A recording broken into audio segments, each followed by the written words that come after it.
Kami tinggal di desa daerah termiskin di Sulawesi Selatan. Ini bukan tenaga kerja, ini saudara saya. Ini saya, ini yang gubernur Sulawesi Selatan sekarang, gubernur termuda. Ini Bupati Bone terpilih, ini TNI, ini di kepolisian, yang lainnya di pengusaha, 12 bersaudara. Jadi bisa bayangkan 12 bersaudara, gajinya ayah saya 116.000 rupiah.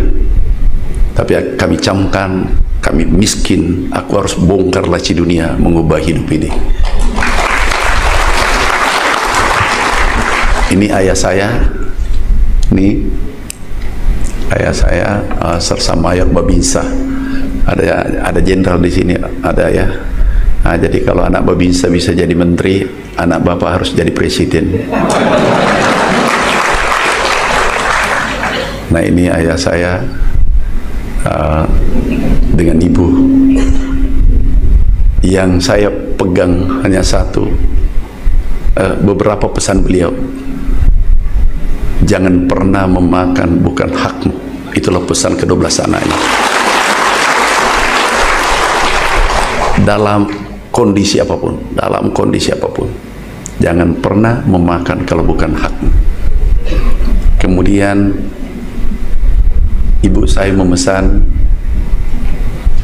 kalau tidak ada kebaikan yang bisa kau eksploitasi pada sahabatmu, cukup diam, doakan.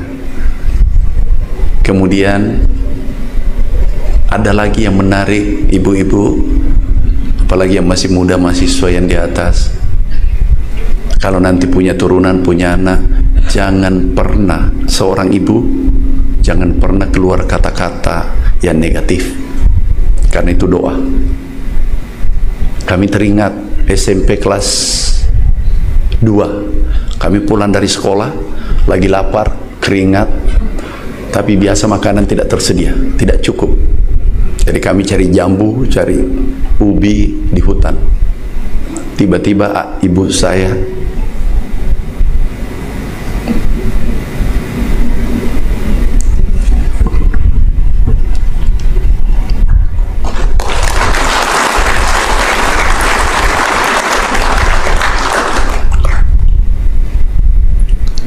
beliau menepuk,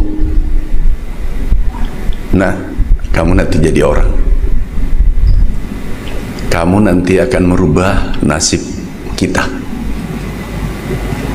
Dan beliau tidak pernah memarahi kami sampai beliau ajal menjemputnya. Di saat sakit, saya berdoa, kami tidak punya uang. Kami berdoa, ya Allah beri aku rezeki. Kami ingin mengobati ibu saya. Waktu itu kami merantau cari uang karena ibu saya jatuh sakit, tapi kami tidak mampu mengobatinya. Kami ke Sulawesi Tenggara, kami dapat uang pertama 90 juta. Itu pertama kami dapat uang. Kami harian, kami honor, dan kami yakin itu uang halal. Kami bawa pulang, kami beritahu istri saya, Bu, maafkan saya, aku belum bisa beli apa-apa karena uang ini saya ingin memberikan kepada ibu saya untuk mengobati karena beliau sakit. Kami bawa ke rumah sakit di Makassar, Siloam, Akademis, 1 bulan nggak bisa sembuh. Kami terbangkan ke Jakarta, nggak bisa sembuh. Kemudian kami terhenti lagi mengobati karena tidak punya uang. Kami berdoa, kami dapat uang 1 miliar. Itulah pertama kami dapat uang 1,7 miliar. Padahal tabungan kami hanya 1 juta. Begitu kami dapat, kami minta izin lagi sama istri saya. Bu, ini aku dapat uang, tapi jangan diganggu karena minta tolong, saya mau terbangkan orang tua ke luar negeri, kemanapun di seluruh dunia, yang penting uang ini cukup. Kami terbang ke Singapura, padahal kami belum tahu luar negeri. Ketemu profesor dari India, diobati, diperiksa otaknya hitam karena terlambat, ini terlambat. umurnya paling tinggi 10 tahun, nggak bisa lebih dari 10 tahun lagi umurnya, tapi ini harus diobati terus menerus. Alhamdulillah umurnya bertambah 14 tahun. Kemudian kami bawa pulang bolak-balik Singapura selama 14 tahun, dan kami jaga. Kami beritahu istri saya, keluarga saya, jangan sakiti ibu saya.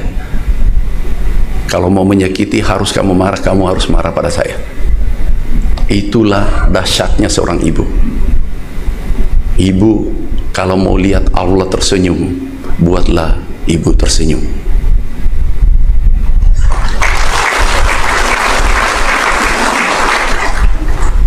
Dan yang sangat menentukan, maaf bapak-bapak, sangat menentukan ini perjalanan kita adalah ibu.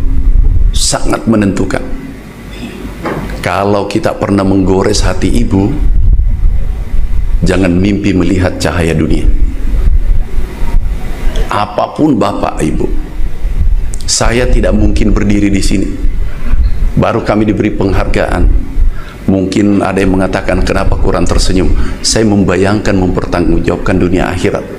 Ini kalau dunia mungkin aku bisa rekayasa, tapi di akhirat kelak, apakah penghargaan UNS aku bisa membawa kebaikan untuk masyarakat Indonesia nantinya.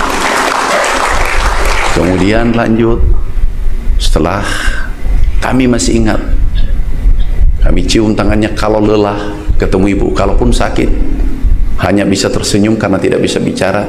Beliau mendoakan, kami masih ingat, nak, kamu nanti jadi menteri. Saya katakan tidak mungkin dalam hati kecil saya, tapi kami tidak membantah. Dia ulang lagi sebelum meninggal, kamu nanti jadi menteri. Saya bilang tidak mungkin, kami bukan di partai politik, kami bukan siapa-siapa, kami tahu diri.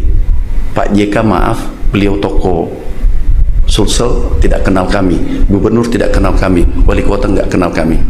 Tiba-tiba waktu itu Pak Jokowi datang, ada yang memberitahu bahwa ada sosok anak muda pekerja keras, sehingga kami ditakdirkan masuk di kabinet 2014. Pesan Rasulullah bahwa andaikan hari ini kiamat, jangankan jabatan berakhir, sejam lagi ke depan, manakala kamu menggenggam biji, kamu tanam, dan itu menjadi amal jariah untukmu di akhirat kelak.